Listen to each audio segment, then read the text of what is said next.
Brasil já que as populações vivem nesses ambientes, que são as reservas extrativistas, territórios quilombolas, populações indígenas, dando continuidade a entender como as populações tradicionais, uso e manejo dos recursos naturais nas áreas protegidas da Amazônia acontecem.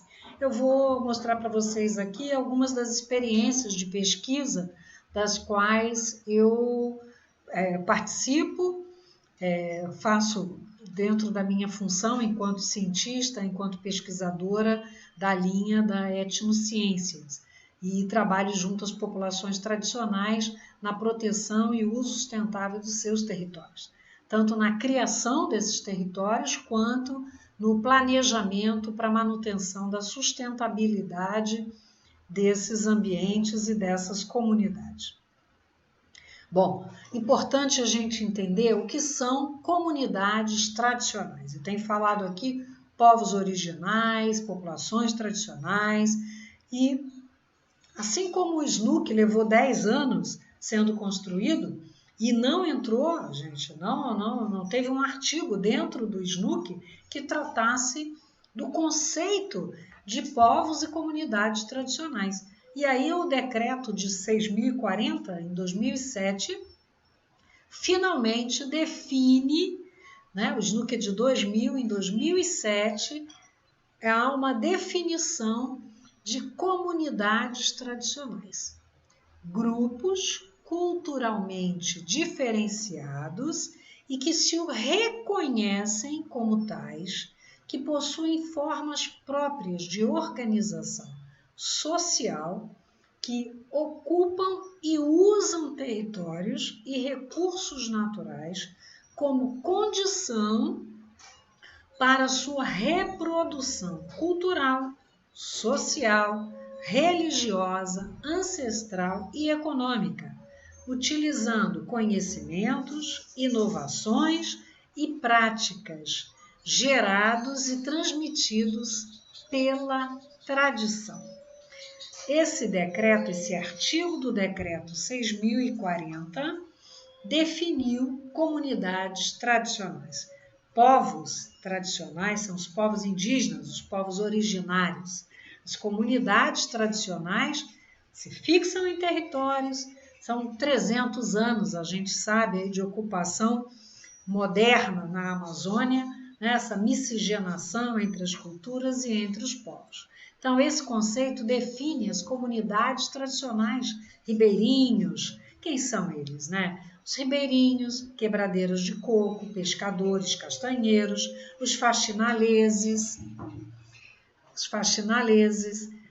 muitos povos indígenas quilombolas que desenvolveram maneiras próprias de viver enraizadas em seus territórios, Nesse Conselho Nacional de Povos e Comunidades Tradicionais, que existe um Conselho Nacional, a instância de participação oficial está ligada ao Ministério do Desenvolvimento Social e Agrária e hoje são reconhecidas 26 tipos de comunidades. Então, a diversidade sociocultural está presente no Brasil, principalmente na região norte, nordeste e no sul, sudeste, com os faxilaneses, com os pampas, não é? Então, todos são populações tradicionais que vivem em comunidades e que têm sua ancestralidade, sua cultura, seu modo de vida, de uso dos recursos naturais que estão associados ao seu desenvolvimento, à sua reprodução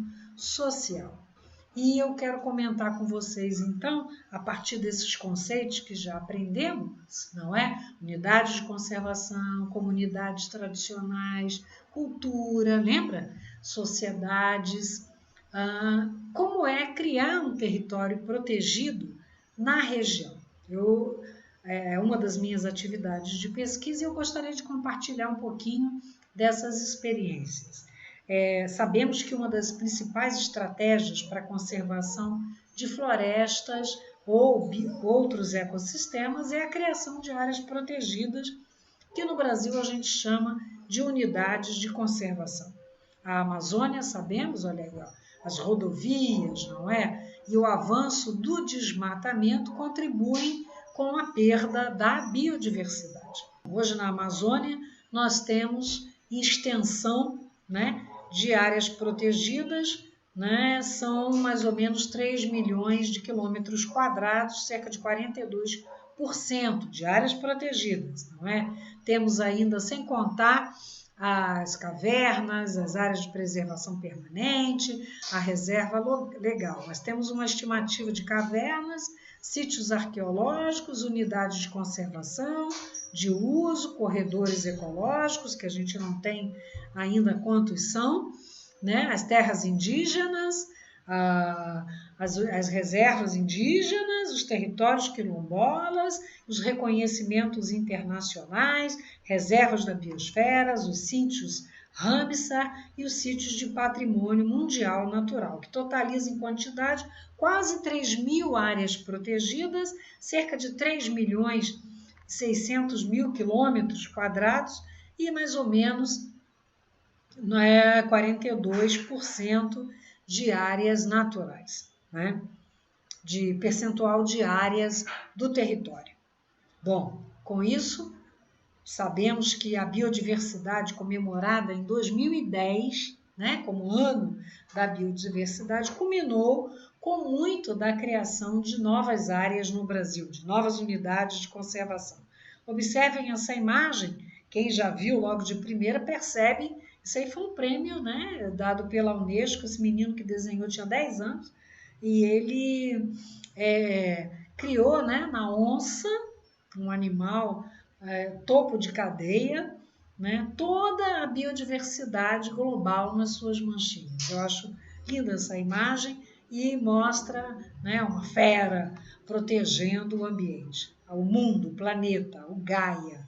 Hoje a gente sabe que a floresta amazônica tem um desmatamento acumulado, mais de 40 anos, de 762 mil quilômetros quadrados. Estamos com uma alta taxa de perda de hábitats, com a fragmentação da floresta e com isso uma perda imensa de biodiversidade, né? Na imagem vocês veem o arco do desmatamento em rosa, né, avançando sobre a floresta.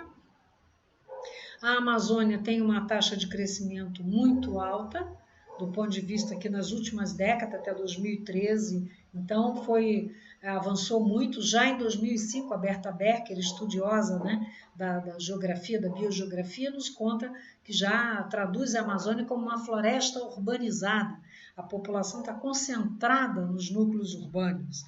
Um deles, Belém, que é o segundo maior na região norte, Manaus, o primeiro maior, cidades que já contam com mais de 2 milhões de habitantes. Então, a concentração nos núcleos urbanos, evidentemente, nos mostra, a gente sabe, quem mora em Belém vê muito isso, quem mora nas cidades de grande concentração, região metropolitana, envolvendo Ananindeua e outros bairros, né? Aí nós temos o quê? O caos urbano, a poluição, a perda de áreas verdes na cidade, né? Com isso, esse crescimento, essas florestas perdidas, e a gente nem conhece muito do que tem nessa região.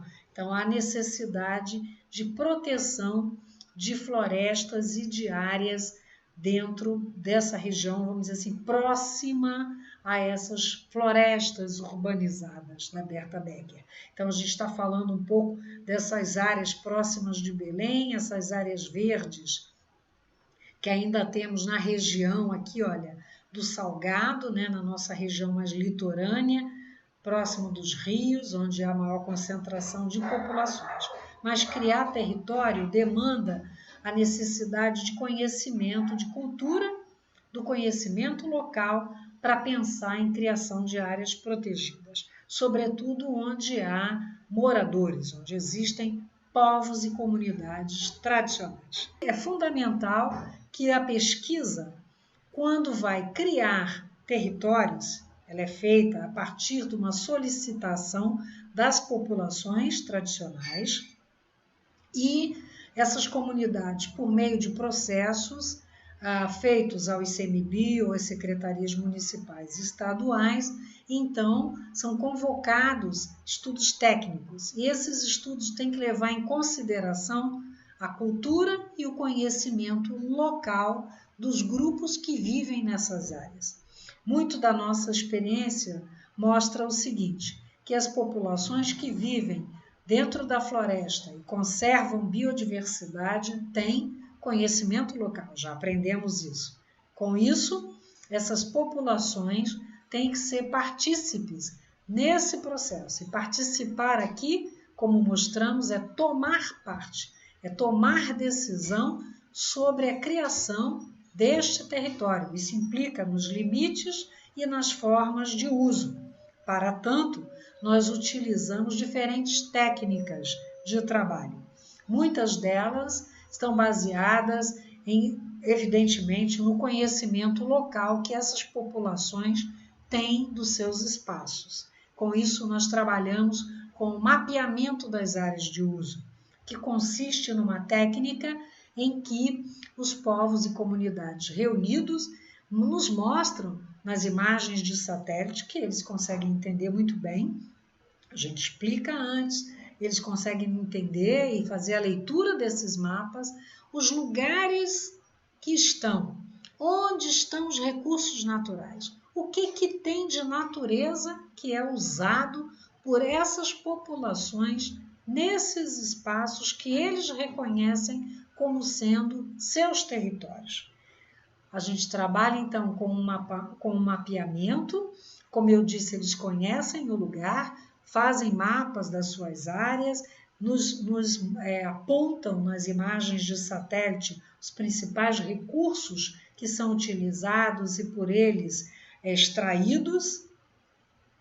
Aqui a gente vê que sempre é bem interessante, a técnica é bem lúdica e participativa, sempre as pessoas apontam os nomes dos rios, dos igarapés, dos tipos de ambiente, aqui é mangue, aqui é floresta, aqui tem derrubada, aqui tem seixo, aqui tem muita fauna não diz, mas eles fazem, claro que eles falam na sua linguagem, óbvio, aqui tem muita fera, aqui tem muita onça, aqui aparece caça, aqui tem o fruto, nos campos é onde tiramos o bacuri, nas áreas de pesca, aqui a gente só pode pescar tal peixe, aqui eles chegam no verão, aqui eles chegam no inverno, essa floresta, aqui temos cipó. Então, esse conhecimento dos recursos naturais de seus territórios, atrelado a essa técnica, né, que é uma imagem de satélite, o uso de um recurso científico, nesse diálogo a gente compõe o mapa territorial, as áreas de uso que vão limitar a unidade de conservação. Então, vai dentro do conceito de unidade de conservação. Evidente que nada vem fácil, sempre foi em função das lutas, as sociedades, as populações hoje que vivem em territórios tradicionais viveram muito a defesa desses territórios. Sempre houve ameaça no processo de criação dessas unidades de conservação chamadas reservas extrativistas. Ou eram latifundiários, ou eram proprietários que apareciam dizendo-se donos daquele território. Enfim, então sempre houve um momento em que o grupo social se reuniu e se manifestou a favor e em defesa da sua reprodução social com a criação deste território extrativista. Há também um trabalho muito grande que fazemos com um calendário de produção, que nos mostra quais são as principais atividades produtivas na região, né? Eu sei o que dá aqui, eu sei quando e para que serve tal produto, tal recurso agrícola. Nem todos são farinha, ao cultivo de feijão, ao cultivo de mandioca, e com isso nós temos uma variedade imensa de manivas cultivadas na Amazônia. Às vezes, em um único roçado, nós encontramos uma diversidade agrícola de mais de 8 ou 17 variedades agrícolas. Então, a biodiversidade está presente nestes territórios, né? Lembrando o conceito de variedade, né? Em biodiversidade. Então, é por meio desse conhecimento e de muitas das técnicas participativas e muito lúdicas, numa linguagem muito menos tecnológica, menos técnica, é que a gente reúne as comunidades diferentes com diversas formas. Reuniões, oficinas, juntamos lideranças, há um material sempre que é retornado à comunidade, isso é fundamental, que eles levem um material para acompanhamento. Então, entender os sistemas também das políticas públicas que chegam a essas comunidades, e para isso a gente utiliza a metodologia do diagrama de Venn, que é bem fácil e muito lúdica, permite que eles nos mostrem, né, que as comunidades, por meio dessas bolinhas que vocês estão vendo aí, quem está mais perto, quem está mais distante, quem é mais importante para eles, instituição, política pública que chega, que tem diálogo com a comunidade e com quais eles sabem que existe, mas que não tem alcance, que está distante. Então, lembrando o conceito de políticas públicas, não é? Quais as ações do Estado que não chegam a essas populações, ou que pertencem a outras instituições que estão próximas ou distante das comunidades. Isso nos ajuda muito a entender quais políticas públicas devem ser aplicadas ou formadas ou de capacitação a essas populações, esses moradores, nesses espaços a serem criados. Então, ajuda a gente a entender o modo de vida, o que é extraído, quais ações de gestão ambiental a esses territórios de uso, não é? Devem ser realizados, né? O manejo agroflorestal, de que maneira utilizam a terra, o que plantam, o que cultivam, como esse calendário é construído, os sistemas de produção dessas áreas, não é? E comercialização desses produtos, né? Então, com isso, a gente consegue estabelecer um documento para o manejo, para a utilização e a criação desses territórios a serem protegidos de forma legal.